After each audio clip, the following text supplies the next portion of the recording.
Jūs klausote radijo laidas iš Londono. Baliukai slamsiukai!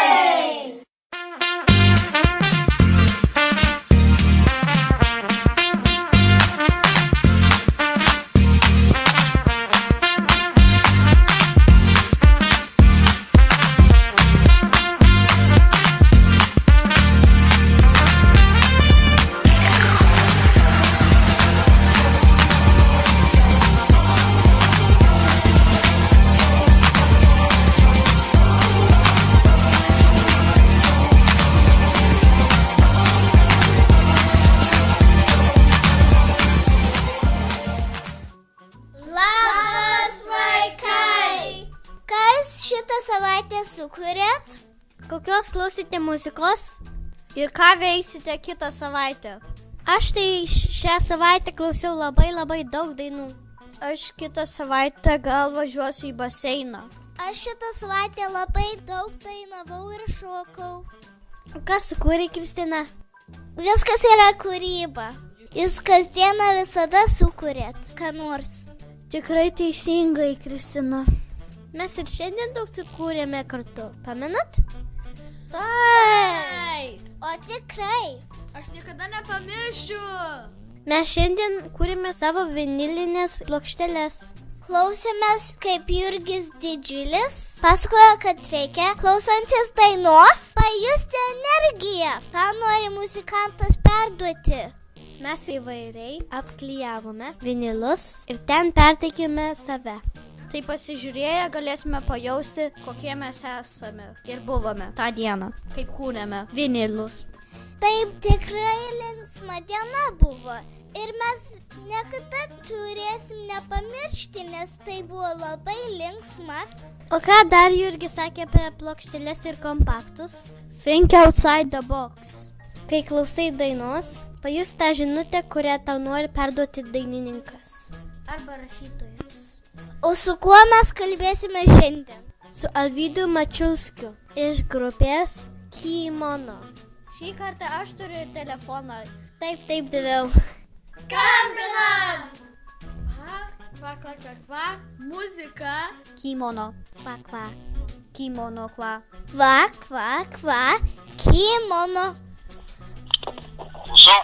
Labas, Alvydai.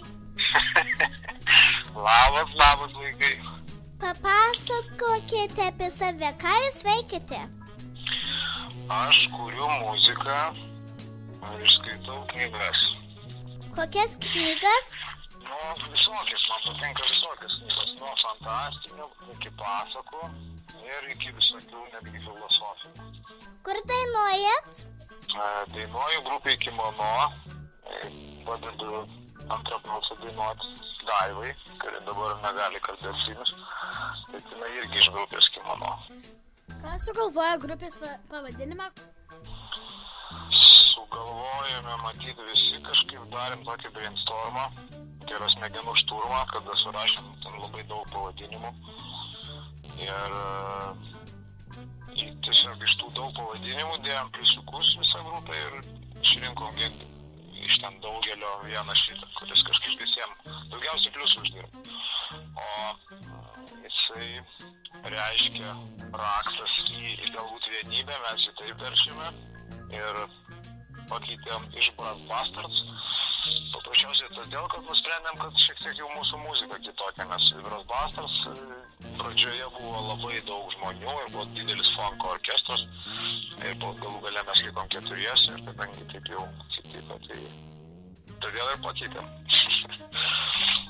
Mes žmonės gyvendami dažnai kažkaip atsiribojam viens nuo kito, bet dažnai nerandam tikros laimės, būdami vieni patys su savim. Tai kažkaip mes tiesiog suprantam, kad kai žmonės vieningi, jie padaro labai daug, o kai ne vieningi, jie kažkaip tampo vienas į vieną, pusė kitas į kitą ir tada sunku kažką tai nuveikti bendro kartu. dėl to mes galvojam, kad mes norėtume vadovautis ideologiją, kad vienybė yra gerai ir kad reikia stengtis būti vieningiems ir daryti viską kartu. Tada labai daug galima visko padaryti ir labai visiems būna faina, nes žmonės iš tikrųjų mėgsta labai bendrauti, jie labai mėgsta visur susitikti, žaisti kartu, kažką tai, bet ką daryti kartu visi mėgsta, nes vienam daryti neįdomu, nuobodu.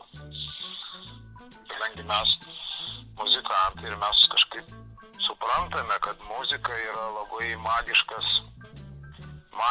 reikalas žmonėms, kažkaip toks labai stiprus dalykas ir visi žmonės labai būna paveikti tos muzikos vienaip ar kitaip. Tai mes vienijame, aišku, per muziką, nes vien jau tai, kad žmonės ateina į mūsų koncertus, jau jie apsivienyje kažkaip. Kodėl dainuoja tik viena grupės narė? Todėl, kad jinai dainuoja labai gerai, labai gerai dainuoja. Ir mes taip gerai, kiti grupės nariai, taip gerai dainuoti nemokam. Todėl jinai viena ir dainuoja. Bet už tai kiti grupės nariai daro kitus dalykus. Pavyzdžiui, būgnininkas groja būgnais, trimitininkas groja trimitų, klavišininkas groja klavišais, sintezatorininkas groja sintezatoriais. O jūs nemėgdavote dainuoti, kai ir buvot mažas?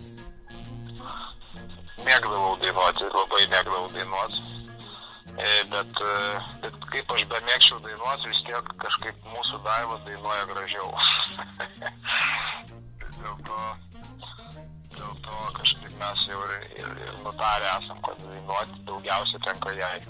Ar jūs esat dainavęs kitoje grupėje? Taip esu ir net ne vienoje esu dainavęs. Kokiose? Kadaise dainavau truputį nedaug, dainavau tikrai grupiai Saulės Kliošas labai seniai. Po to labai daug dainavau grupiai Bitės. Dar kažkada labai seniai prieš grupę Saulės Kliošas dainavau grupiai Kulpa, tokia vadinasi. Na tai daug grupių pradainavęs aš. Su kokiu instrumentu grojate ir nuo kelių metų? Turbūt labai, kai jau buvau vaikas, mama privertė, gal ne tiek privertė, kiek pradėjo mokyti groti pianinu, mane atsimenu. Tai aš neatsimenu, kiek man buvo metų, gal kokie 8, gal 9, gal mažiau net. Bet labai jau rimtai pradėjau mokytis, būdamas 5-okas, man atrodo, jo, Čiurlionio meno mokykloje groti saksofonu, tai grojau saksofonu ilgai labai. Aš šiaip groju, taip išeina, kad groju saksofonu ir groju pianinu arba sintezatoriais, kaip dabar aš mėgstu sakyti. Dabar jau mokausi groti labai kompiuteriu, nes kompiuteris tapo muzikinis instrumentas šiais laikais. O tada pianinai grodavo taip pat kaip ir dabar? Panašiai. Žiūrint kokie, jeigu tie tokie patys kaip ir dabar, tai taip pat grodavo. Jeigu tie naujesni, tai jie truputį gal kitaip, bet panašiai grodavo pianinai. Ar sunku saksofonu groti? Iš tikrųjų nelabai, bet jeigu labai daug groji per dieną, tai tada galva apsvaigsta. Ir tada jau vaikštai kaip su maišu per galvą trenktas, bet šiaip nesunku. Kodėl tu įsirinkai su pianinu grot? Todėl, kad su pianinu galima paspausti labai daug natų. Iš karto, pavyzdžiui, netgi 10 galima paspausti, o su saksofonu vieną tik tai gali išpūsti per tą laiką. Tai todėl aš nusprendžiau, kad geriau aš paspausiu daugiau natų ir dėl to nusprendžiau groti pianinu. Nes kartais reikia daug natų pagroti. Kokio stiliaus jūsų muzika? Turbūt koks nors elektroninis saulas,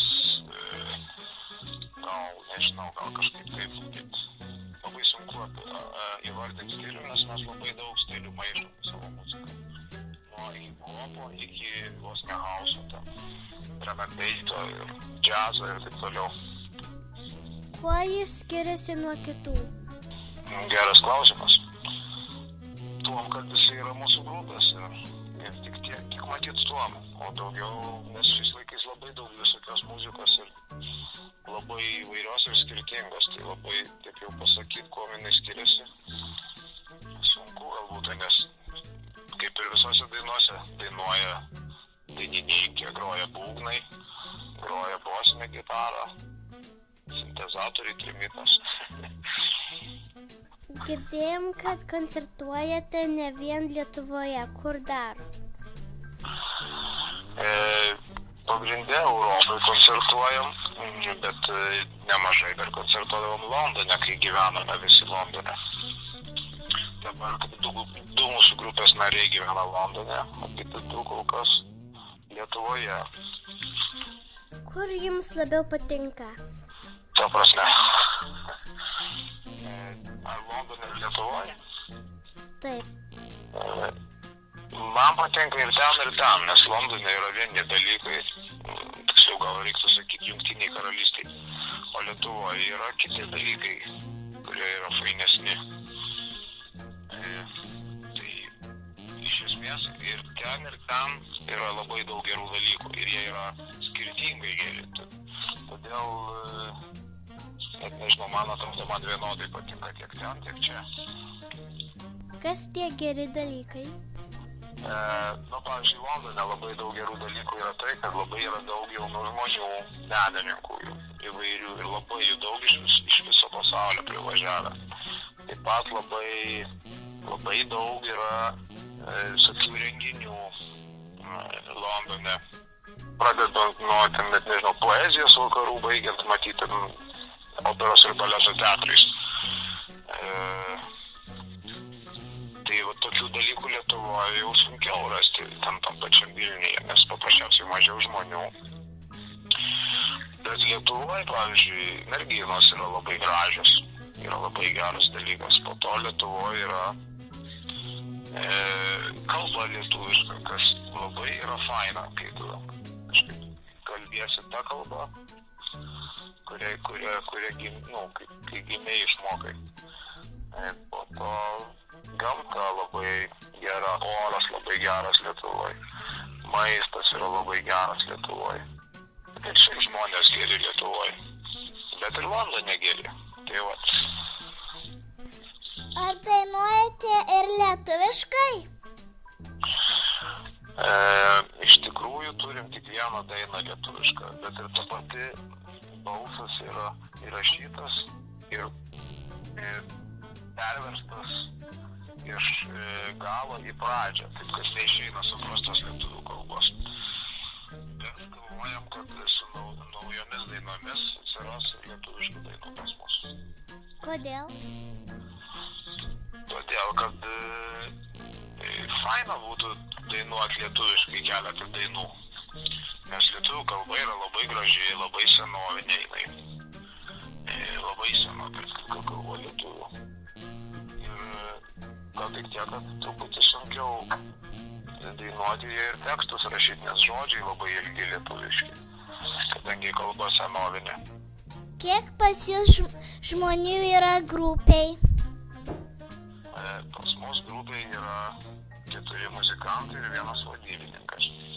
Tai pradėkim nuo Daivos. Daivos dainininkė yra. Tada Aurimas yra grupiai, kuris groja trimitu ir sintezatorium. Tada yra Marius, kuris groja būgnais. Tada yra esu aš, Alvydas, kuris groja irgi sintezatoriais ir kompiuteriu. Ir dar yra Ištvanas, kuris tvarko visus reikalus ir skambina visiems ir visur ir visada dėl visokių dalykų. Jūsų plaukai labai stilingi. Ar visada buvo tokie? Gimiau tokie nebuvo. Pasidariau tokius. Nes labai man patiko afrikiečių šukuosenos ir visada, kai buvau vaikas, norėjau tokių plaukų. Ir tik kai užaugau, tik tada supratau, kaip juos padaryti ir radau, kas man tai padarys. Tai va. Ką palinkėjimą laidos klausytojams? Laidos klausytojams palinkėčiau klausyti laidos visų pirma, nes labai matau fainą laidą. Ir šiaip klausyti muzikos ir džiaugtis gyvenimą. Nes gyvenimas iš tikrųjų yra gražus, tik reikia mokėti pamatyti tą grožį. Ačiū. Prašom. Ačiū. Ačiū už Ačiū pokalbį. labai. Prašom labai. Ačiū Jums. Kaip smagiai mes pasikalbėjom Buvo labai įdomu, daug sužinojau. apie muziką. Jis pradėjo groti mūsų amžiaus. Bet ir mes jau pradėjom groti. Trimitu. Būgnais. Klarinetu. Aš ir su gitara. Tai labai linksma. Ir man. Sugalvokite, kokioje grupėje norėtume groti ar dainuoti. Sugalvokite jai pavadinimą ir siųskite mums adresu. smalsiukai@ltlt.lt. Labai lauksim. Iki vaikai! Šiandien laidoje dalyvavo Londono lituanistinės ir asmenybės ugdymo mokyklos Mano pirmieji mokslai auklėtiniai. Beata Džiaugutytė, Sandra Dobroskytė, Elvita Minelskaitė. Rūjus Česonis.